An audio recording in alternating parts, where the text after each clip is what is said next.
අයිබෝවන් අපි අද කතා කරනවා ආඛ්‍යාත කාලනය ගැන. මේක ටිකක් ගැටලු සාගත පාඩමක්. සමහර වෙලාවට ළමයින්ට මේකේ යම් යම් කොටස් වල හඳුනා ගැනීම අපහසු වුණාම ඒකේ ලකුණු නැති වෙලා යනවා. දැන් මේකත් එක්ක සම්බන්ධ අපිට ලකුණු 20ක් විතර මම හිතන්නේ බහුවර්ණ MCQ එකේ තියෙන ලකුණුත් එක්ක බැලුවොත් ලකුණු 20කට ආසන්න ප්‍රමාණයක් මේකත් එක්ක උපය ගන්න පුළුවන්. මේකත් එක්ක අපිට සංකේත කිරීම, ව්‍යුත්පන්න, රුක් සටහන්, සුනිෂ්පන්න දුර්නිෂ්පන්නතාවය කියන මේ ගොඩක් දේවල් සම්බන්ධ පාඩමක් තමයි ආඛ්‍යාත කාලනය. දැන් ඔබ මේ පාඩම හරියට අපි අඳුනගත්තොත් අපිට වැඩිපුර ලකුණක් ගොඩ දාගන්න පුළුවන් ඒකකයක් තමයි ආඛ්‍යාත කාලනය කියන්නේ. බලමු අපි මොනවද මේකේ තියෙන දේවල් ටික කියලා. අපි භාෂාමය ප්‍රකාශන සංකේත කිරීම මම ඔබට මුලින් සංකේත තර්ක ශාස්ත්‍රයත් එක්ක මෙන්න මේ ටික කතා කරලා ඇති. වාක්‍යමය සම්බන්ධක අපි නිෂේධනය දන්නවා නොට් එක සංයෝජක ගම්ම්‍ය උභයගම්ම වියෝජක කියන සංකේත ටික මේ ටික අපි භාවිතා කරලා තියෙනවා පෙර සංකේත තර්ක ශාස්ත්‍රය තුල. ඊළඟට වරහන් භාවිතා කරලා තියෙනවා අපි භාවිතා කරා වරහන්. ඉතින් ඒ වරහන් මේකටත් භාවිතා වෙනවා. ඊළඟට ප්‍රමාණීකාරක මෙන්න මේවට අපි කියනවා sum x all x කියලා. දැන් මේක අපි සමහර සියලු කියන අවස්ථාවේදී අපි භාවිතා කරනවා sum x all x කියලා. එතකොට අපි මේකේ සමහර ඒවා අපි භාවිතා කරනකොට මේකට කියනවා අපි sum එක මේකට අපි කියනවා all එක කියලා. ඊළඟට විචල්‍ය සඳහා භාවිතා කරන x y z නැත්නම් simple abc මේ ඔක්කොම simple අකුරු. ඊළඟට නාමාක්ෂර වෙනුවෙන් අපි නමක් එහෙම නැත්නම් ස්ථානයේ පුද්ගලයෙක් ස්ථිර කෙනෙක් නිශ්චිත පුද්ගලයෙක් නිශ්චිත තැනක් නම් කරනකොට අපි a b c d e කියන අක්ෂර භාවිතා වෙනවා. සරල වාක්‍ය වෙනුවෙන් අර පෙර අපි සංකේත තර්ක ශාස්ත්‍රය භාවිතා කළ PQ PCT Z දක්වා අක්ෂර භාවිතා කරනවා. ආඛ්‍යාත අක්ෂර ඔන්න අපි අලුතෙන් එන අක්ෂර තමයි S F සිට O දක්වා භාවිතා වෙනවා.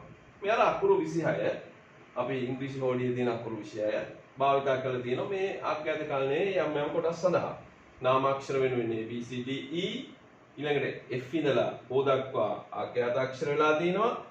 PCT Z දක්වා වාක්‍යමය විචල්‍ය අක්ෂර වෙලා තියෙනවා. විචල්‍ය අක්ෂර වෙනුවෙන් සිම්පල් කියන්නේ සරල අක්ෂර ටික භාවිතා වෙලා තිනවා සාමාන්‍ය අක්ෂර විදියට.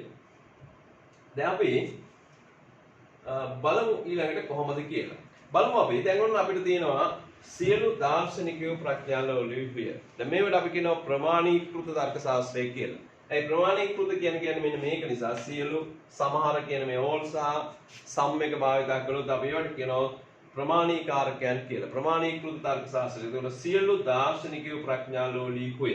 මේ ඒ ප්‍රස්තුතයක්. කොහොමද අපි වෙන්නේ? ඒකට අපි මෙතෙන්දී වෙන්නේ ආඛ්‍යාතයක් විදිහට තියන්නේ මේ දාර්ශනිකයෙකි ප්‍රඥාලෝලීකි. දැන් ඔන්න මේ විදිහට අපි සංක්ෂේපණ රටාව ලියා ගන්න ඕනේ. දාර්ශනිකයෙකි. දැන් මේ තියෙන දාර්ශනිකයා මෙන්න මෙයා තමයි අපි මේ අරගෙන තියෙන්නේ. එතකොට ප්‍රඥාලෝලීය කියන ඔන්න දෙන්නෙක් ඉන්නවා. වාච්‍ය සහ වාචකයේ දෙන්න. දැන් මේ දෙන්න අපි දාර්ශනිකයෙකි කියලා එක්කෙනෙක් ගත්තා. ප්‍රඥාලෝලී කියලා එක්කෙනෙක් ගත්තා. දැන් මම ඔබට කිව්වා ආඛ්‍යාත අක්ෂර පටන් ගන්නෙ F ඉඳලා F G H I J K L M N O කියන අක්ෂර ටික. දැන් ඔන්න අපි පිළිවෙලින් ගත්තා. මෙන්න F අකුර. එතකොට දාර්ශනිකයේදී ඒක අපි පළවෙනි අක්ෂරය තමයි F එක. මෙන්න මේ A එක දාන එක. ඒ කියන්නේ F එක ලියලා A කියලා අපි ලියනවා නියතියක් විදියට ඒක දාන්න. නියතියක්. ඒක නැති වුණොත් ලකුණු නැති වෙනවා. අනිවාර්යයෙන් ඒක දාන්න වෙනවා. ඒක නැති වුණොත් ඒක ලකුණු නැති වෙනවා. සංක්ෂේපණ රටාව ලියනකොට මෙන්න මේක නියතියක් විදියට අනිවාර්යයෙන්ම මේක දාන්න.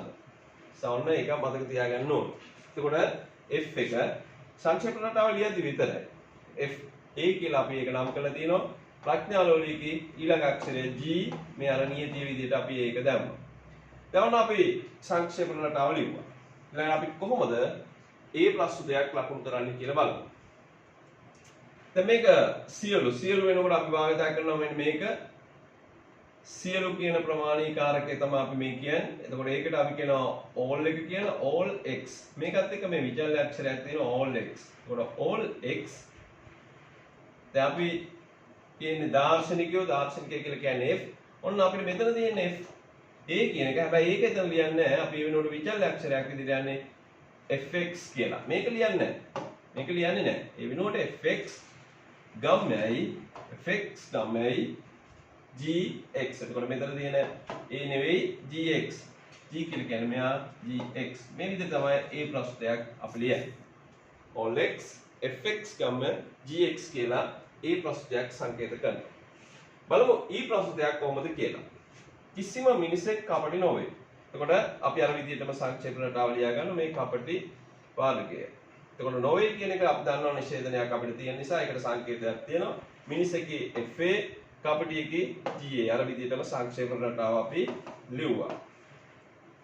ඊට පස්සේ අපි ඒකත් කිසිම කියලා කියන්නේ ඒක ප්‍රමාණය සාමාන්‍යයි. එතකොට සාමාන්‍ය නම් all x fx කියලා කියන්නේ දැන් මම කියවනේ ඉස්සෙල්ලා මිනිසෙක් වෙනවා මිනිසෙක් කපටි නොවේ. කපටි නොවේ කිව්වොත් මේකේ නැත අර්ථය. එතකොට කපටියෙක් නොවේ. එතකොට not gx වෙනවා. all x fx ගම not gx වෙන්න පුළුවන්. ඒ වගේම මේක අපි ප්‍රමාණීකාරක නිෂේධනය කියලා අපිට රීතියක් තියෙනවා. ඒක පැහැදිලි කරන්න. එහෙම නැත්නම් e එකක් ලියන්න පුළුවන් අපිට not sum x fx සංයෝජක gx කියලාත් පෙන්නන්න පුළුවන්. e එක මේ දෙකෙන්ම සංකේත කළාට වැරදි නෑ, දෙකම සමානයි. all x fx ගම not gx කියලා කියන්නේ e එකක් සංකේත කරන විදිය මේ දෙකෙන්ම සංකේත කරන්න පුළුවන්. දෙකම වැරදි නෑ. බලමු i එකක් කොහොමද සංකේත කරන්නේ කියලා. මේ i ප්‍රශ්නයක්. එතකොට ඒකෙත් අර විදිහටම මලකි ලස්සනයි. ওই දෙක තමයි සංක්ෂේපන රටාව. මේ තියෙන සංක්ෂේපන රටාව. එතකොට ඒකෙත් අපි අර විදිහටම සංක්ෂේපන රටාව ලියනවා. මම කියනවා මේක අනිවාර්යයෙන්ම දාන්න ඕනේ. මේක නියතියක්. මේක නැතුනොත් ලකුණු නැති වෙනවා. බිඳුවයි. නිසා ඒක අපි හරියට කරන්න. ඊළඟට ඒක සංකේත වෙන්නේ දැන් සමහර කිව්වම sum x fx සංයෝජක gx. ඔන්න මතක තියාගන්න sum එකත් එක්ක මෙතන ලියන්නේ සංයෝජකය ප්‍රධාන සාමාන්‍ය ප්‍රශ්න දෙකේ ගම් සංකේතය දුන්නා. හැබැයි e එක අපි වෙනසක් තියෙනවා. අපි ඒක පොඩ්ඩක් අධ්‍යයනය කරාම ඊළඟට අභ්‍යාස කරනකොට ඔක පැහැදිලි කරගන්න පුළුවන්. එතකොට sum x fx සංයෝජක gx කියලා කියන්නේ i ප්‍රශ්න දෙක සංකේත කරන්නේ. බලමු o ප්‍රශ්නයක්. o ප්‍රශ්නයක් කියලා කියන්නේ අපි හිතමු මෙහෙම සියලු මල් ලස්සන නොවේ. මේ සියලු නොවේ කියලාවත් ඕ ප්‍රශ්නයක් කියලා මතක තියෙන්න ඕනේ. දැන් සමහර මල් ලස්සන නොවේ. මේ ඕ ප්‍රශ්නයක් මේකත් ඕ මේකත් ඕ. සියලු නොවේ આવොත් මතක තියෙන්න ඕනේ මේක ඕ එකක් කියලා. නැත්නම් සමහර කට්ටියට වරදිනවා මේක e එකක් විදිහට ගන්නවා. ඒකෙත් අර විදිහට මල් සහ ලස්සන කියන සංක්ෂේපන රටා දෙක ලිව්වා මලකි ලස්සනයි කියලා. ඊට පස්සේ ඒක අපි සංකේත වෙනවා sum x fx සංයෝගී not gx. මේ නොවේ කියන එක අපි පෙන්නන්නේ මෙන්න මෙතන නොවේ එක තමයි අපි පෙන්නන්නේ මේ නිෂේධය. එතකොට මලක් වෙනවා ඒක ලස්සන වෙන්නේ නැහැ කියලා අපි පෙන්නනවා. එතකොට ඔන්න o එකක සංකේත කරණය. බලමු ඊළඟට මේ ප්‍රතිගම්ම ප්‍රස්තුතයක්. ප්‍රතිගම්ම එකක දැන් අපිට අපි දන්නවා මල් ලස්සනයි කිව්වොත් අපිට ලියන්න වෙන්නේ all x fx ගම්ම gx කියලා. මල් ලස්සනයි. දැන් මෙතන තියෙනවා පමණක් ප්‍රතිගම්ම ලකුණු. අපිට ප්‍රතිගම්ම සංකේතයක් තිබුණොත් අපි කරන්නේ වාච්‍ය වාචක දෙක මාරු කරනවා. දෙපැත්තට මාරු කරනවා. එතකොට අපිට වෙන්නේ අපි සාමාන්‍ය ප්‍රශ්නයක් වුණොත් අපි කියනවා all x fx ගම්ම gx තමයි සාමාන්‍ය එකක්. දැන් මේ ප්‍රතිගම්මයක් තියෙන නිසා මෙතන තියෙන මෙන්න මේ gx එක මේ පැත්තට ආවා. මෙයා මේ පැත්තට ගියා. මේ ප්‍රතිගම්මයක් වුණොත් අපි ඒකට කියන්නේ එහෙමයි. දැන් මෙතන තියෙන විදිහට මේක එන්නේ මේ විදිහට තමයි ඊතලේ එන්නේ. එතකොට අපි ඒක මාරු කරගන්නවා. දැන් අපි මාරු කරගත්තාම අපිට ලැබෙන්නේ all x gx ගම්ම fx කියලා තමයි එන්නේ. එතකොට අපි නිවැරදිව ප්‍රතිගම්ම සංකේත අපිට භාවිත කරන්න බෑ උත්තර පත්‍රයක. මොකද මේ සංකේත අපිට භාවිත කරන්න බෑ. ඒ වෙනුවට අපි ඒක ගම්ම කරගන්න ඕන. ප්‍රතිගම්මය ගම්ම කරගන්න ඕන. ඒ අනුව මේ විදිහට එන්න ඕනේ all x gx ගම්ම fx කියලා. ඊළඟට ඔබේ ගම්ම ප්‍රස්තුතයක්. මේ තියෙන ඔබේ ගම්ම එකක්. එතකොට ඔබේ ගම්ම සංකේතය අපිට භාවිත කරන්න පුළුවන්. හැබැයි අපිට ඔබේ ගම්ම සංකේතයට අනුව මෙන්න මේ විදිහට කරන්න පුළුවන්. මෙන්න මේ දෙකේ එකතුව. ප්‍රතිගම්ම සංකේතය සහ අනිත් අපි fx ගම්ම gx කියන දෙකේ එකතුව සංයෝජකයකින් සම්බන්ධ වෙන මේ ප්‍රතිගම්ම සංකේතයක් හදලා තියෙනවා. එතකොට මල් ලස්සනයි කියන සංක්ෂේපන රටාව ලිව්වා. මතක තියාගන්න එකම වාච්‍ය වාචකයේ තිබුණත් ප්‍රස්තුතවල ඔබ ඒ එක එකටම වෙන වෙනම සංක්ෂේපන රටාව ලියන්න ඕනේ. ඒ සංක්ෂේපන රටාව ලිව්වේ නැති වුණොත් ලකුණු බිඳුව දාලා ඒකට බිඳුවක් වෙනවා. අර අදාළ එකට විතරක් ලකුණු ලැබෙනවා. ඒ නිසා මතක තියාගන්න එකම වාක්‍ය වාචකයේ තිබුණත් අපි වෙන වෙනම අදාළ සංක්ෂේප රටා ලියන්න ඕනේ. දැන් ඔන්න ඊළඟට අපි මේක අපි සංකේත කරන්නේ all x fx, gx මේ කියන්නේ අපි ඒ ප්‍රස්තුතයක් ඒකේ අනිත් පැත්ත අපි මේක එකතු කරලා දිනනකොට all x gx fx කියලා. ඒතකොට මේක තමයි උභයගම්ම්‍ය ප්‍රස්තුතයක මේ උභයගම්ම්‍ය ප්‍රස්තුතයක්. උභයගම්ම්‍ය ප්‍රස්තුතයක් සංකේත කරන විදිය. ඊළඟට බලමු සියලු දේ ලස්සනයි. එතකොට මෙතන තියෙන්නේ ලස්සනයි විතරයි. වෙන මොකුත් නැහැ. එතකොට සංක්ෂේපන රටාව වෙන්නේ ලස්සනයි. ලස්සනයි මේක අපි කියනවා fa කියලා. ඔන්න සංක්ෂේපන රටාව. එතකොට ඒක සංකේත වෙන්නේ all x fx සියලු කියන එක මේ තියෙන all එකෙන් fx කියන්නේ මේ ලස්සනයි කියන එක. එතකොට සියලු දේ ලස්සනයි. කිසිම දෙයක් ලස්සන නොවේ. කිසිම ප්‍රමාණ ලකුණ all එක. එතකොට කිසිම දෙයක් ලස්සන නොවේ. ලස්සන වෙන්නේ නැහැ. දැන් සංක්ෂේප රටාව මේකම පාවිච්චි කළොත් එහෙම කරන්න බෑ. නමුත් මේකම පාවිච්චි කළොත් අපිට පේනවා ලස්සනයි කිව්වම ලස්සන නොවේ. ලස්සන වෙන්නේ නැහැ. all x not fx. එහෙම නැත්නම් මම කියවනේ ඉස්සෙල්ලා ඒ වෙනුවට වෙනත් පාවිච්චි කරන්න පුළුවන්. not sum x fx කියලාත් පාවිච්චි කරන්න පුළුවන්. ඊළඟට සමහර දේ ලස්සනයි. සමහර දේ කියලා කියන්නේ sum එක. එතකොට sum x fx කියලා මෙන්න මේ විදිහට තමයි ඒක සටහන් වෙන්නේ. සමහර දේ ලස්සන නොවේ sum x not fx කියලා භාවිත කරන්න පුළුවන්.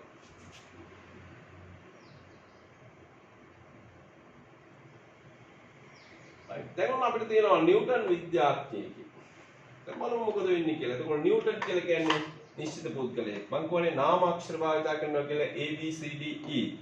A B C D E මේවා කැපිටල් ලකුණු. එතකොට ඒව භාවිත වෙන්නේ නාම වෙනුවට නිශ්චිත පුද්ගලයෙක්. අපි තුමු මේ ගිරවා කිව්වොත් ඒකයි ආඛ්‍යාත අක්ෂරයක්. හැබැයි මේ ගිරවා කිව්වොත් නිශ්චිත නිසා අපි නාමාක්ෂරයක් විදිහට භාවිත වෙනවා.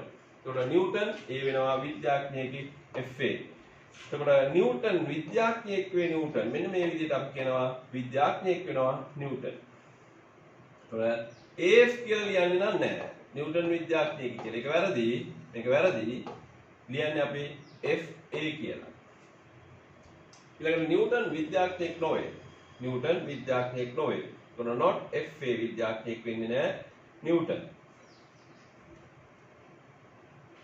ඊළඟට සියලු නිලියෝ ලස්සනයි. මේ දැන් ඔන්න මම තර්කයක් තියෙනවා. සුජාතා ලස්සන නොවේ. ඒ නිසා සුජාතා නිලියක් නොවේ. දැන් අපි කොහොමද මේකේ අර විදිහටම නිලියකි ලස්සනයි සුජාතා.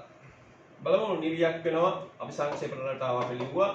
නිලියකි FA ලස්සනයි GA. සුජාතා කියන්නේ නිශ්චිත පුද්ගලයෙක්. ඒ නිසා අපි නාමාක්ෂරයක් භාවිත කළා. එතකොට මේක A එකක්. එතකොට සුජාතා ලස්සන නොවේ. බලමු කොහොමද වෙන්නේ කියලා. A එකක් නම් අපි දන්නවා all x fx, gx. all x fx, gx මේක අපි ලිව්වා. ඊළඟට සුජාතා ලස්සන නොවේ. එහෙනම් සුජාතා කියන්නේ A ලස්සන වෙන්නේ නැහැ. සුජාතා ලස්සන වෙන්නේ නැහැ. එම නිසා සුජාතා නිලියක් නොවේ. ඒ නිසා සුජාතා නිලියක් නොවේ. මෙන්න මේ විදිහට අපි මේ තර්කය සංකේත කරන්න පුළුවන්. දැන් මේ තියෙන දේවල් අපි භාවිත කරලා කොහොමද මේ සංකේත කරන්නේ කියලා මේ පෙන්නන්න. ඊළඟට අපි බලමු කොහොමද සියලු කපුටන් කළු පාටයි කපුටෙක්සිටි එම නිසා සමහර කළු පාටයි. ඔන්න තව ගැටලු සාගත අවස්ථාවක්. මෙන්න මෙතන වරද්දනවා අපේ ළමයි. ඒ නිසා මම මේක දැම්මේ. ඒ අර විදිහටම කපුටෙකි කළු පාටයි කියන දෙක විතරයි තියෙන්නේ. ආඛ්‍යාත දෙකක්. කපුටෙකි FA කළු පාටයි GA. එතකොට මේක දෙන්නේ සියලු කපුටන් කළු පාටයි. ඒ ප්‍රශ්නයක්. ඒක අපිට කිසි ගැටලුවක් නැහැ. all x fx, gx.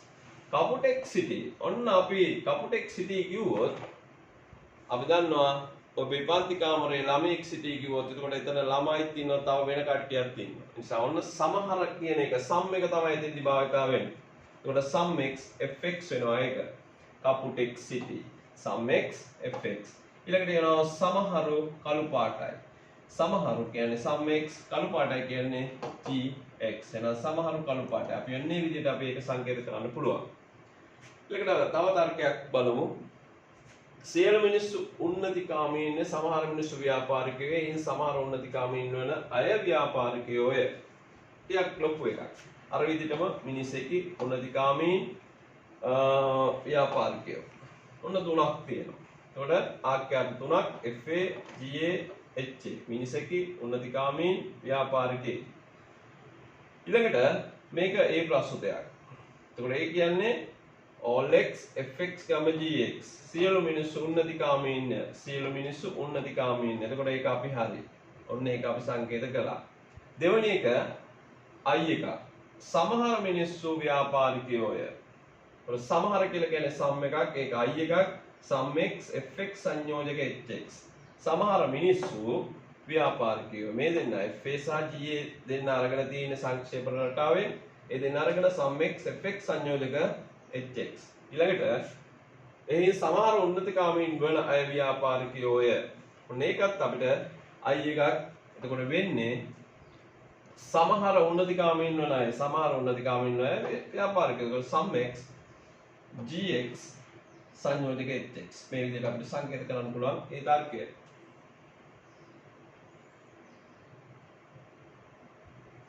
ඊළඟට බලමු අපි තව එකක්. සියලු පිරිමි මනමාල වෙති, සියලු ගැහැණු මනමාල නැත. ඒ නිසා සමහර ගැහැණු පිරිමි නොවේති. ඒකෙත් අර විදිහටම අපි කඩා ගන්නවා. පිරිමියෙකි මනමාල වෙති, ගැහැණියෙකි. ඔය විදිහට අපි කඩනවා. දැන් අපි ඒ විදිහට අර FAGH මේ සංක්ෂේපන රටාව ලියුවා. ලියලා අපි බලනවා සියලු වෙති ඒකක්. එතකොට all x fx, gx සියලු ගැහැණු මනමාල නැත. මේක O එකක්. සියලු නැත. ඕන මතක තියාගන්න සියලු නැත. O එකක්. එතකොට sum x hx සංයෝජක not gx. O එකක සංකේත කරන්නේ අපිට තියෙන සංක්ෂේපන රටාවට අනුව මෙතන ගොඩනගයි. ඊළඟට එම නිසා සමහර ගැහැණු පිරිමි නොවේති. ඒකත් O එකක්. එතකොට sum x hx සංයෝජක not fx. මේ විදිහට සංකේත කරන්න පුළුවන්. ඊළඟට තව තියෙනවා සියලු දෙනා විද්‍යාඥයෙකු හෝ දාර්ශනිකයෝ හෝ වෙති. විද්‍යාඥයෝ සියලු දෙනා දාර්ශනිකයෝ වෙති. එම නිසා හැමෝම දාර්ශනිකයෝ වෙති. එතකොට තියෙන විද්‍යාඥයෙක් දාර්ශනිකයෙක්. ওই දෙක විතරයි.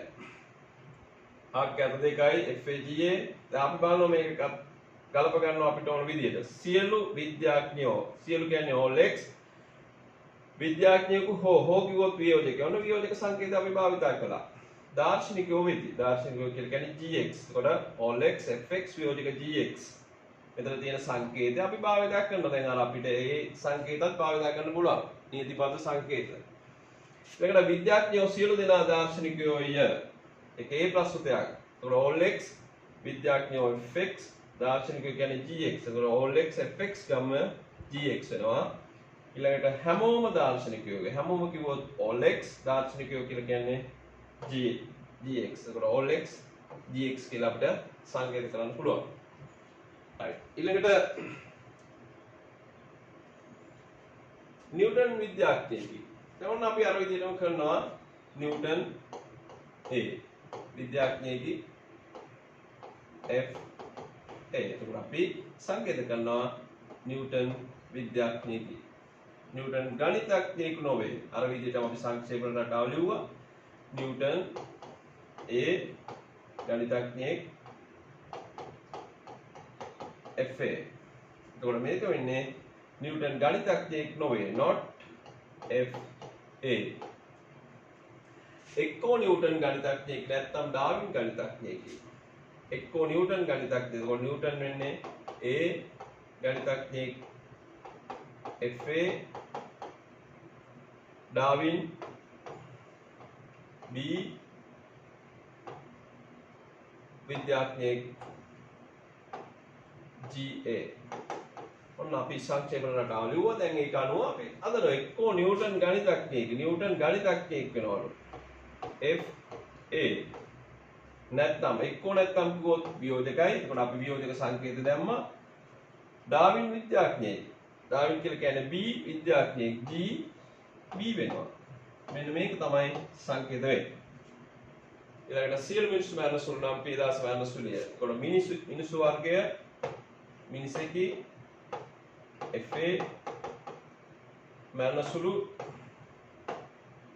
GA Piyadasa A.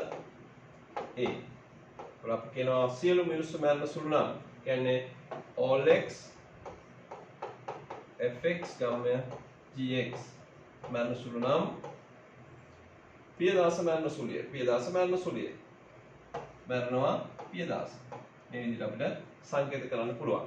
ඒ ඔය විදිහට අපි සංකේත ටිකක් අපිට තියෙනවා. මෙන්න මේ සංකේත ටික අපි හදාගත්තොත් අපිට ඉතාමත්ම ලේසියෙන් ආඛ්‍යාතකරණය සකස් කරගන්න පුළුවන්. දැන් ඔබට ගැටලු සහගත අවස්ථා මේකේ තියෙනවා අපි ඒ ටික හදාගන්න. හදලා ඔබ ඉතාමත්ම හොඳින් මේ ආඛ්‍යාතකරණ පාඩම මාලාව හා සම්බන්ධ කරගන්න. මොන හරි ගැටලු තියෙනවා නම් ඔබ කමෙන්ට් එකක් දාන්න. ගැටලුවක් හෝ මොන හරි ප්‍රශ්නයක් තියෙනවා නම් ඒකට උත්තරයක් මම දෙන්නම්. ඒ නිසා ඔබ ආඛ්‍යාතකරණ පාඩමේ ලබන පාඩම මම සම්බන්ධ වෙනවා. ඒ පාඩමෙන් අපි ආඛ්‍යාතකරණයේ ව්‍යුත්පන්න කොටස ආරම්භ කරනවා. ඒ සියලුම දේවල් ගැටලු निराकरणය කරගෙන ඔබ මේ පාඩම මාලාව හා සම්බන්ධ වෙන්න. ඔබ යහළුවන් දැනුවත් කරලා මගේ channel එක subscribe කරලා මට සහායක් දෙන්න. ඔබට ජය.